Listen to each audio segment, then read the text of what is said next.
એટલે આપણે આપણું કામ કરવાનું જ છે, જેને જે લખવું હોય લખે, જેને જે કરવું એ કરે, પણ આ તમારા બધાના આશીર્વાદ થકી અને તમારા થકી જ થાય છે, એટલે જસ બધું તમને આપું છું.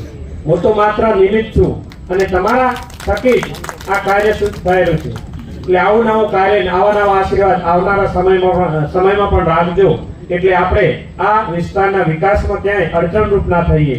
અને આ વિસ્તારની વિકાસની ખૂબ જરૂર છે. હજી તો ઘણું બધું કરવાનું બાકી છે.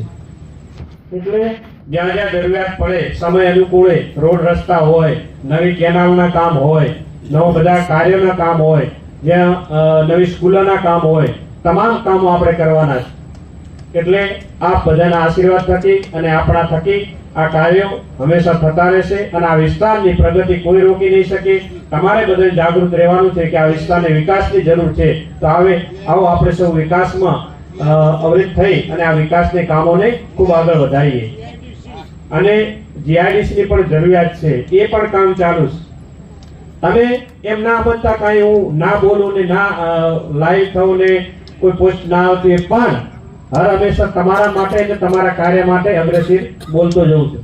અમુક લોકોની વાતો હોય કે ઢીલા પડે છે, પણ ઢીલો નથી પડતો. ના બોલવું એટલે તમારે એવું ના સમજવું કામોમાં પાછળ રહું છું.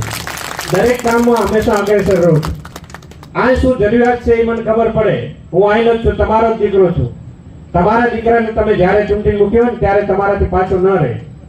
થોડું બોલવામાં મર્યાદા રાખીએ એટલે બધાને એવું લાગે કે આ ઢીલા પડે છે.